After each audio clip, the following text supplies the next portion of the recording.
O Gustavo Uribe está em Brasília para conversar com o ministro de Relações Institucionais da Presidência da República, Alexandre Padilha. Bom dia ao ministro, obrigado por atender a CNN.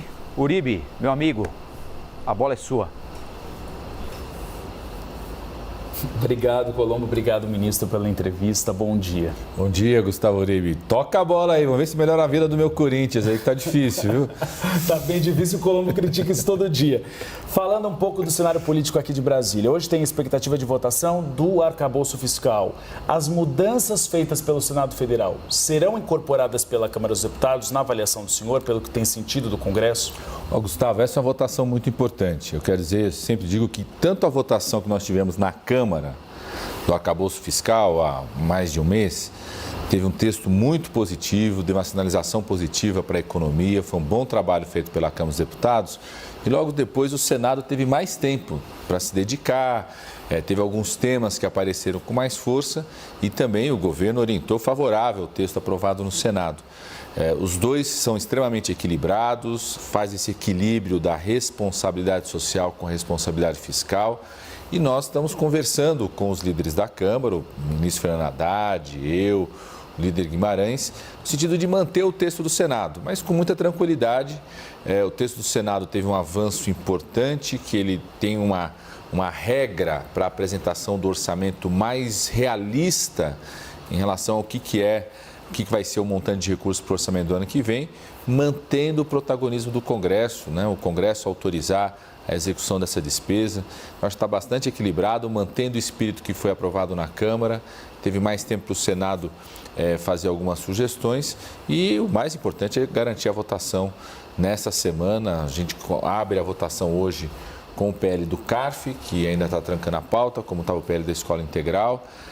Tem também o programa de aquisição de alimentos, ou seja, com esses dois a gente conclui a votação dos dois programas sociais que faltavam ainda, recriados pelo presidente Lula, e vamos trabalhar muito para a aprovação do marco fiscal. A Câmara dos Deputados está resistindo a adotar algumas dessas mudanças. O que é indispensável para o governo? O que tem de ficar e o governo não abre mão de que tenha mudança? Uribe, primeiro eu não vejo resistência. O que eu vejo é um desejo da Câmara compreender por que o governo, por exemplo, aprovou, defendeu uma mudança importante que o Senado fez, que é em relação ao cálculo do que pode ser as despesas a serem apresentadas no projeto de lei orçamentária em agosto. Só para todo mundo entender, do jeito que foi aprovado na Câmara, e foi um bom texto aprovado na Câmara, a projeção do que poderia ser colocado como despesa na lei orçamentária ia estar pautada pelo IPCA, né, pelo Índice da Inflação, de junho de 2022 até junho de 2023.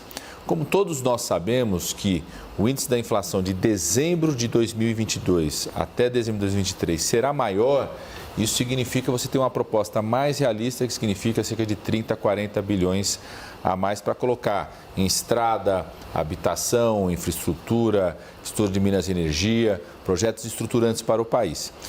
Do jeito que foi o texto da Câmara, isso poderia ser apresentado num PLN já lá no começo de 2024. Do jeito que está o texto do Senado, já pode ser apresentado agora, condicionado a um projeto de lei de remanejamento no começo do ano. Então, ficou uma proposta, eu diria, mais realista em relação à organização do orçamento, garante recursos para habitação, infraestrutura, estradas, as ações de saneamento, obras importantes em todo o país e mantém o protagonismo do Congresso Nacional, que foi o espírito da aprovação na Câmara há cerca de um mês atrás, ou seja, que cabe ao Congresso Nacional, através de projetos de lei de remanejamento, aprovarem a utilização desses recursos. O mais importante, Gustavo, esse é o nosso esforço, é votar essa semana, porque consolida aquilo que nós já fizemos. O governo federal, o Congresso Nacional, os atores econômicos criaram as condições para que o Brasil tenha uma trajetória descendente de juros, consolide uma trajetória de responsabilidade fiscal com responsabilidade social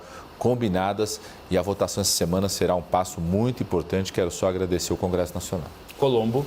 Ô, ministro, eu queria saber se melhorou o ambiente aí em Brasília. Por muito tempo, aqui em São Paulo, no restante do país, a gente enxergava, observava um alvo nas costas do senhor. A negociação com o Congresso não funciona, a emenda não é liberada, não chama o deputado ou o senador para ir viajar, o Arthur Lira critica, o governo não tem base, o semestre legislativo ainda não acabou, tem coisa importante para votar. O senhor estava conversando sobre esse assunto agora com o Uribe essa semana ainda na Câmara.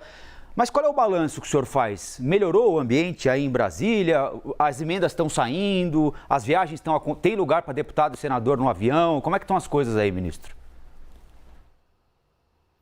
Ô, Rafael, você sabe que eu sempre falo, eu não sou marinheiro de primeira viagem, né? Eu já ocupei esse cargo durante os primeiros e segundos governos do presidente Lula. Quando foi no governo da presidenta Dilma, fui ministro da Saúde, mas tinha uma ação muito forte no Congresso para aprovar projetos importantes, como mais médicos na época, recursos para vacinação. Então, eu sei que esse aqui é um espaço de sempre muita atenção. O fundamental é ter um plano de prioridades, Rafael. A gente tinha 5 grandes prioridades, nós estamos concluindo o semestre, graças a esse diálogo, ao esforço e responsabilidade da Câmara e do Senado, estamos concluindo, aprovando o conjunto dessas 5 prioridades. Esse é um governo que aposta no diálogo, acolhe, inclusive com humildade, as críticas que possam existir. Nós estamos construindo um novo modelo de relação com o Congresso Nacional, que não vai ser nem o modelo do primeiro e segundo governo do presidente Lula, mas também não vai ser o modelo do governo Bolsonaro, que terceirizou toda essa execução, terceirizou a articulação política, terceirizou a construção da pauta. Ou seja, o presidente Lula é uma grande liderança nacional, está ajudando a reposicionar o país no mundo, está fazendo um esforço de união. Eu quero agradecer aqui, Rafael, os votos de parlamentares de partidos que se declaram de oposição, mas que foram extremamente responsáveis, colaboradores em aprovarmos o marco fiscal, votaram junto conosco ontem o programa da Escola Integral. O relator do programa da Escola Integral ontem, um relator, inclusive, se declara de oposição, fez um texto em diálogo com o Ministério da Educação, conosco, aprovando o programa. Devemos aprovar hoje o programa de aquisição de alimentos, que o relator é o Guilherme Boulos, né, um deputado muito importante, novo, que tem um compromisso muito grande com a segurança alimentar, mas que teve seu relatório, a gente construindo esse diálogo, aprovado já por vários parlamentares. Eu acho que nós estamos, sim, construindo um novo ambiente político que vai ter as críticas. A gente acolhe com muita humildade, cobra aqui dos meus colegas de ministério, né, essa questão do ministro ir para um estado e às vezes o parlamentar não está participando. Isso é muito importante, o envolvimento, porque os parlamentares conhecem a realidade local, tem as suas demandas locais, contribuem muito, né? Eu sou deputado, eu sei o quanto que às vezes um deputado conhece mais da realidade local do que um técnico do Ministério, como também um técnico do Ministério pode contribuir muito para os programas prioritários, né? Esse diálogo é fundamental, eu acho que nós estamos restabelecendo esse ambiente. A gente sabe que sempre vai ter muita discussão, muita tensão, muita demanda, é assim, a gente não é marinheiro de primeira viagem, eu sempre brinco, viu, Rafael? Mar tranquilo não faz bom marinheiro. Então a gente também está preparado aqui para mar agitado, tempestade, né? Reviravoltas. É assim que a gente vai aprovando esse plano de prioridades, todas as prioridades sendo aprovadas naquilo que ajuda ao Brasil a recuperar, restabelecer um ambiente econômico muito positivo. E haja onda com União Brasil. Vai sair uma mudança ministerial essa semana ou não, ministro? Uribe, primeiro a gente tem que entender isso como algo natural, né? O presidente Lula, ao compor o seu governo, como as grandes democracias do mundo, alguns ministérios ele definiu como áreas para serem indicados por segmentos da sociedade, por exemplo, outros para quadros técnicos para setores, é um exemplo da saúde. Desde o começo, o presidente Lula falou, eu quero botar na saúde primeiro uma mulher, né, que tenha conhecimento da saúde pública, teve todo o enfrentamento da pandemia. A ministra Anísia Trindade é um símbolo disso, né, desse papel, dessa ação, o que não a exime de também fazer um trabalho de ampliação política, articulação política, eu acho que ela tem feito, e com qualquer ministro e ministra tem aprimorado cada vez mais isso. E tem alguns ministérios que foram definidos a partir de indicações partidárias. Então é absolutamente natural que qualquer partido, inclusive o PT, o meu partido, possa querer, naqueles ministérios que foram de indicação partidária, de discutir os nomes. O União Brasil, de fato, já sinalizou isso, o desejo de rever os seus ministros e ministras que compõem, que estavam ali pela União Brasil, apresentou, a gente ouviu já, foi apresentado, né, enquanto um nome de unidade do conjunto da bancada do deputado Sabino. E agora nós estamos, né? As lideranças estavam fora do país, tudo chegam essa semana. Além das votações no Congresso Nacional, nossa expectativa é que a gente possa ter, ao longo da semana, reuniões conclusivas sobre esse tema. Ô, ministro, o presidente Lula tem participado de alguns eventos e dado algumas declarações que, para muita gente, vão de encontro ao que ele tinha prometido durante a campanha eleitoral. O senhor, como marinheiro de algumas viagens, sabe melhor do que todos nós aqui que o ambiente em que ele tomou posse é totalmente diferente daquele de 2003, teve o dia 8 de janeiro, né? A questão ideológica muito acentuada. O senhor acha que a ida do presidente à inauguração do Foro de São Paulo, para dizer tudo o que ele disse, né? Não só a vinda ao Brasil do ditador Nicolás Maduro, mas a forma como ele foi tratado aqui, a forma como o presidente se referiu à ditadura venezuelana, isso é bem-vindo para esse momento aqui no país, ministro?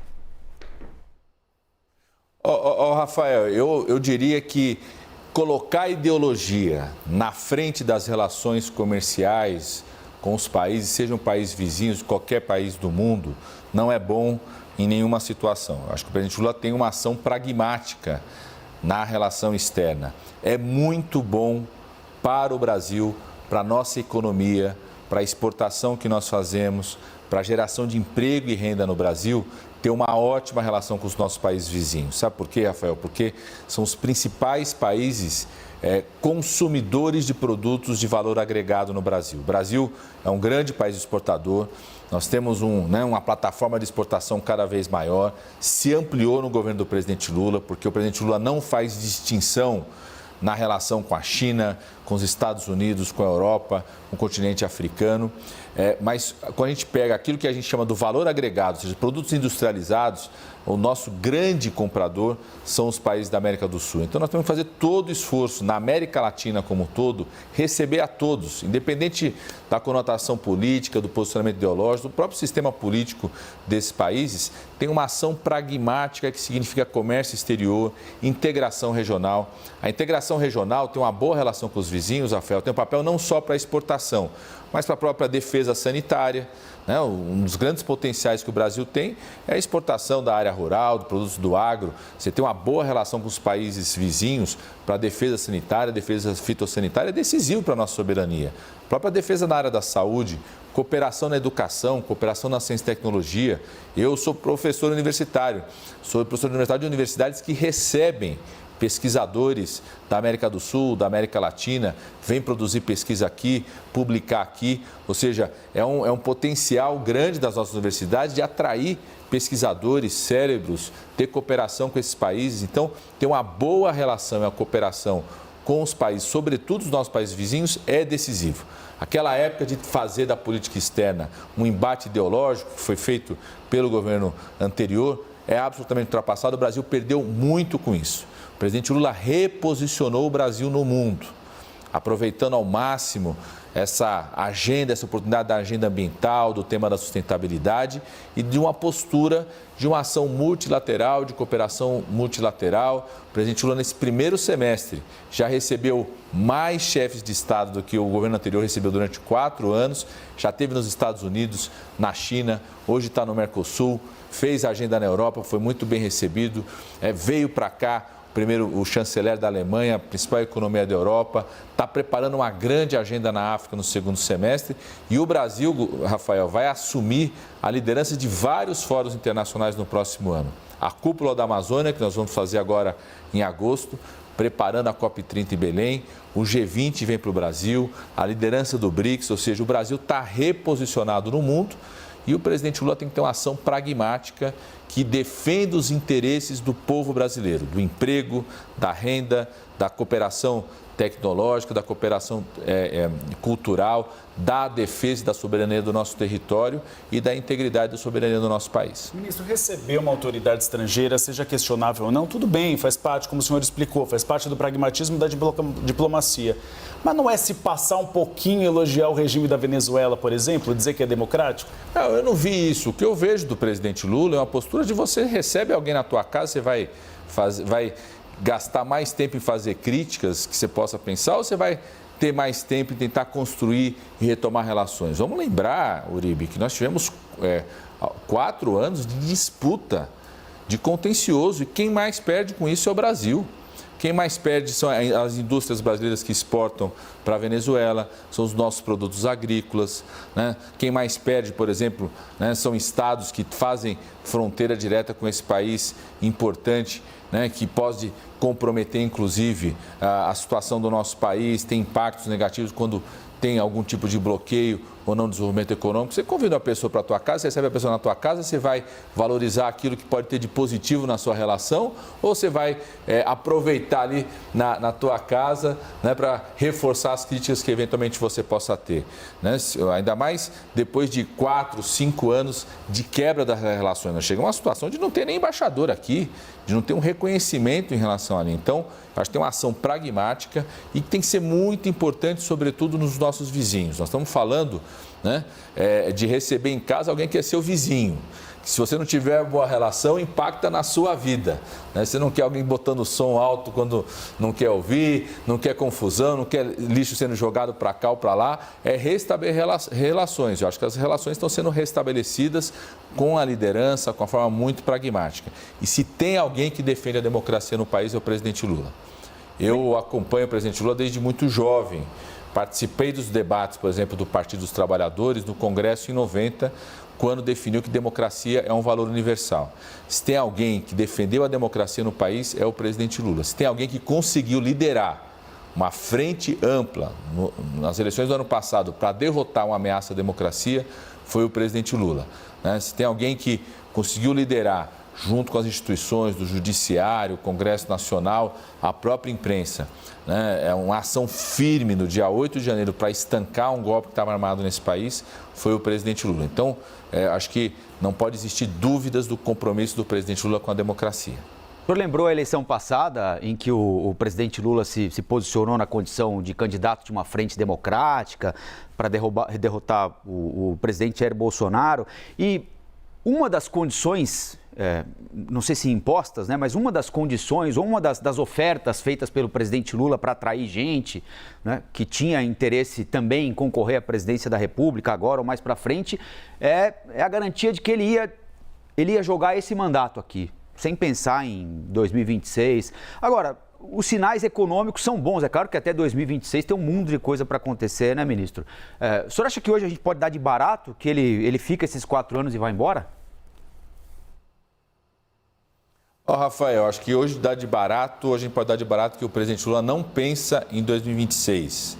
O presidente Lula está pensando em terminarmos bem 2023, mantermos esses avanços que nós já conseguimos no primeiro semestre. No primeiro semestre a gente já conseguiu, né, construir todas as condições para aprovar uma nova regra fiscal no país que atrai investimento. Já estamos reorganizando o orçamento público, criamos todas as condições, o governo, o Congresso Nacional, para que a gente tenha uma trajetória descendente de juros no país. Ontem até o próprio mercado, na sua pesquisa Focus, aposta numa redução importante da taxa Selic a partir do mês de agosto.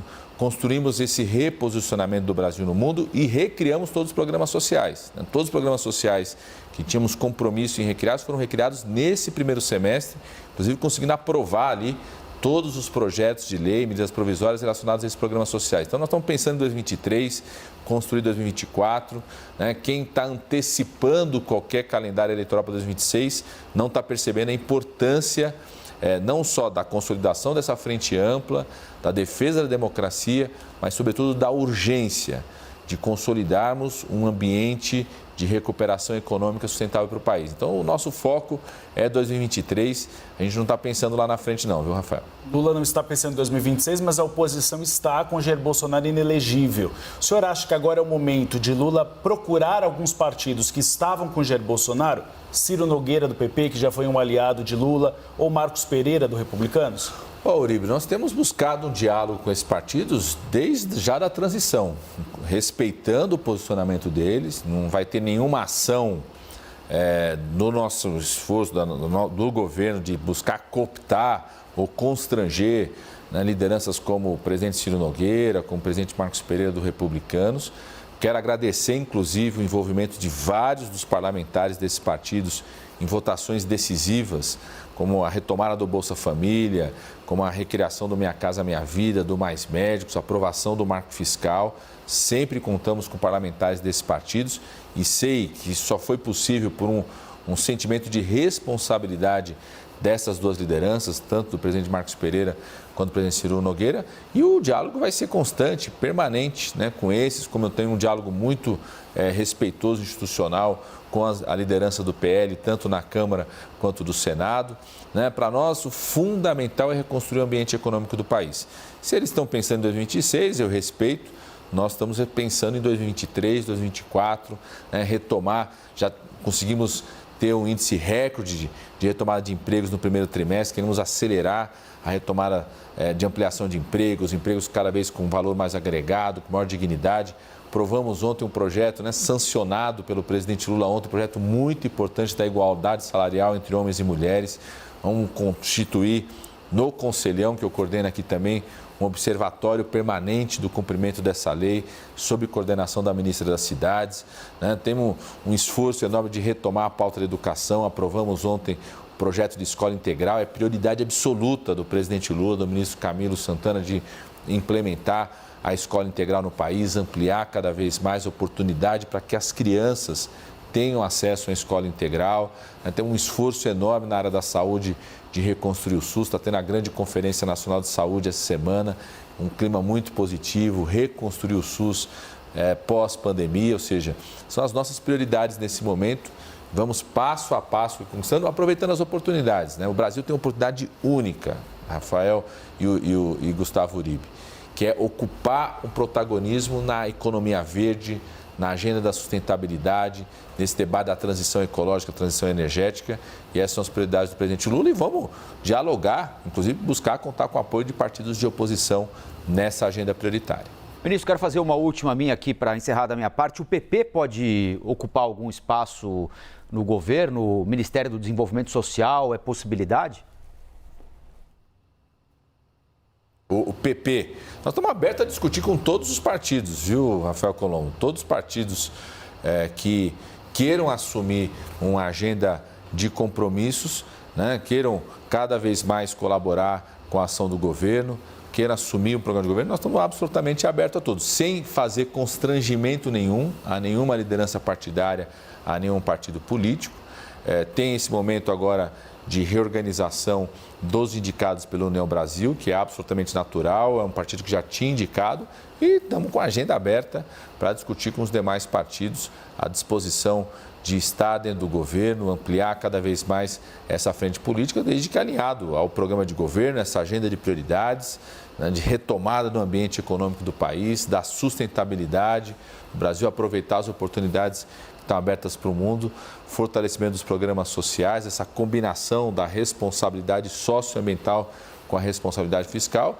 Essa é uma agenda política do nosso governo e estamos absolutamente à disposição de diálogo com os partidos. Complementando um pouco a pergunta do Colombo, só para ficar um pouquinho mais claro na resposta.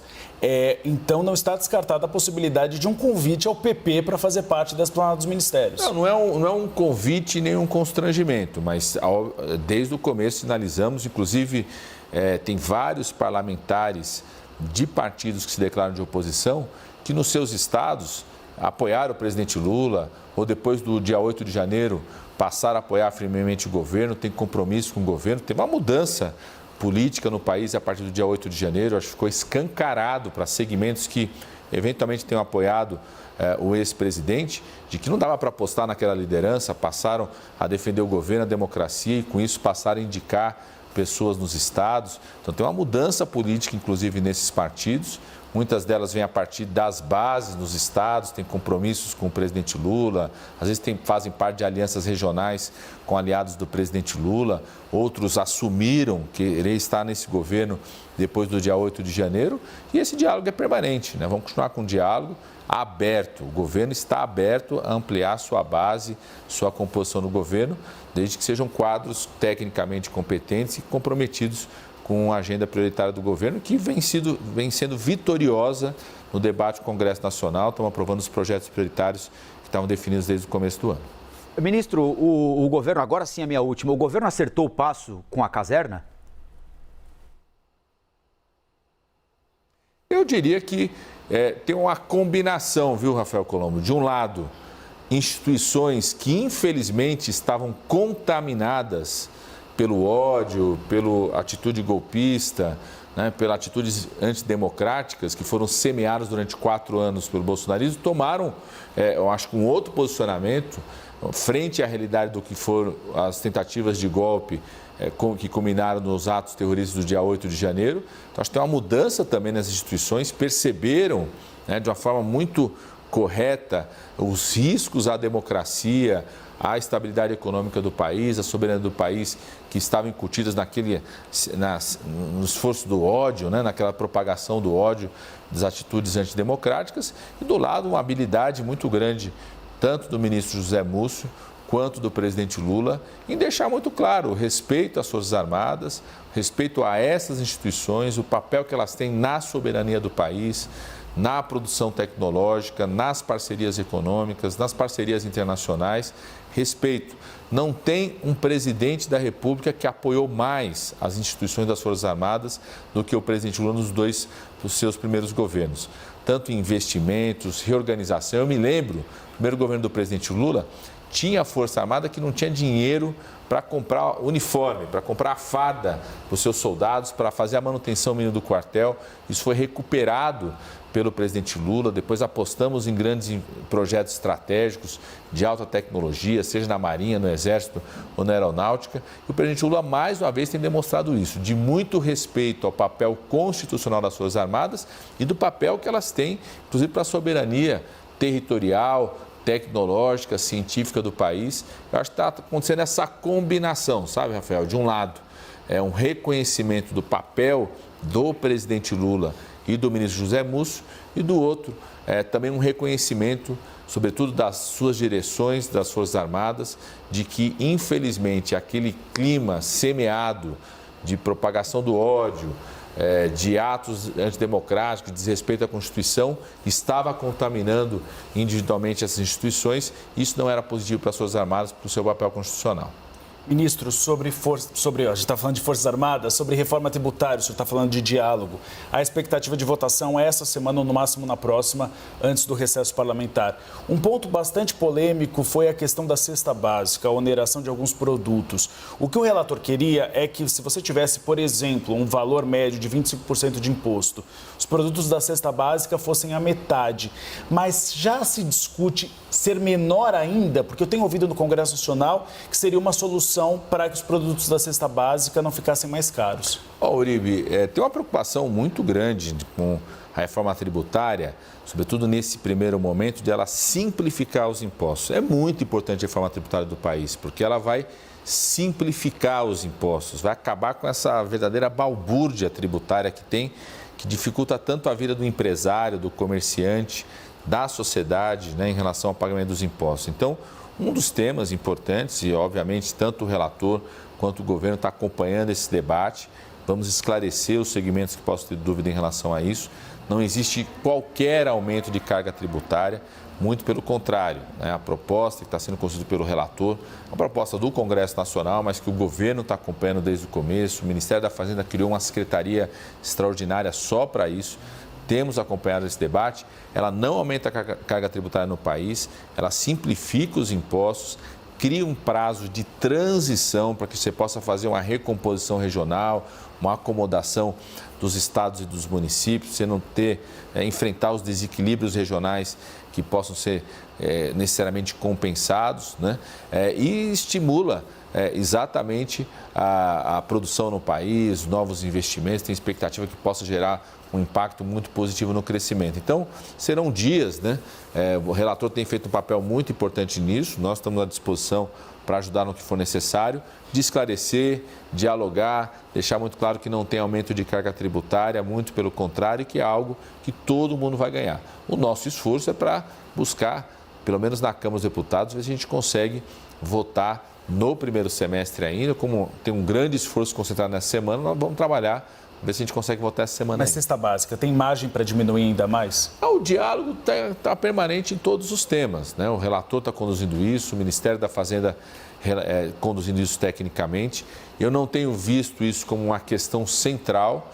Eu acho que questões centrais que estão sendo trazidas tem sido, por exemplo, o tema dos governadores, dos estados. Tem sempre uma preocupação que eu acho que é natural, como é que vai ser esse equilíbrio regional. Então, como que a gente pensa essa transição, como que pensa os recursos de compensação. Tem que estar à disposição para dialogar e esclarecer. O que eu acho que é mais importante, Gustavo, nós não podemos perder essa oportunidade. Acho que o Congresso Nacional, nesse momento a Câmara dos Deputados, não pode perder essa oportunidade de dar um passo decisivo para o país da reforma tributária. Esse texto que está lá não foi enviado pelo governo do presidente Lula. É um texto que já estava lá no Congresso Nacional, já vem sendo tratado há bastante tempo esse tema. O governo do presidente Lula, através do Ministério da Fazenda, do secretário extraordinário de reforma tributária, Paranapi, se empenhou pessoalmente, estamos extremamente envolvidos, apoiando o trabalho do relator. E eu acho que nós temos uma oportunidade única. Vamos trabalhar para votar nesse semestre na Câmara dos Deputados. Certamente depois tem um espaço no Senado que pode discutir, vai tramitar no Senado. Ajustes sempre podem ser feitos, tanto no debate aqui na Câmara essa semana, quanto depois na tramitação no Senado. O fundamental é o compromisso de votar, de concluirmos, acabarmos com essa verdadeira balbúrdia tributária que tem no país. Ministro, muito obrigado pela entrevista aqui para a CNN. Dá alguma coisa para o Uribe comer, senão ele sai falando mal do senhor. E a próxima vez que receber a diretoria do Corinthians e a audiência aí, que eu sei que eles passaram pelo seu gabinete, pisa no pé deles por mim, hein? Tudo bom, Rafael? Isso aqui é diálogo permanente, inclusive com o Corinthians. Vamos debater lá, a torcida, todo mundo. Ali é democracia permanente, temos que discutir mesmo, viu, Rafael? E vou dar um cafezinho aqui pro Gustavo Colombo, uma fruta. Ele acordou 4 da manhã, Rafael. Estou sabendo aqui o nosso papel aqui, ele fazer já. Você sabe que eu vivi 8 anos na Amazônia, trabalhando como médico, coordenando o núcleo de medicina tropical da Universidade de São Paulo. Eu acordava às 4 da manhã também, nessa hora eu já estava querendo almoçar. Então, não vamos fazer uma alimentação nutricional aqui ao Gustavo Uribe, tá bom? Tá bom, então. Obrigado, viu, ministro? Gustavo Uribe, nosso analista que viabilizou essa entrevista com o ministro Alexandre Padilha aqui pra gente na CNN Brasil.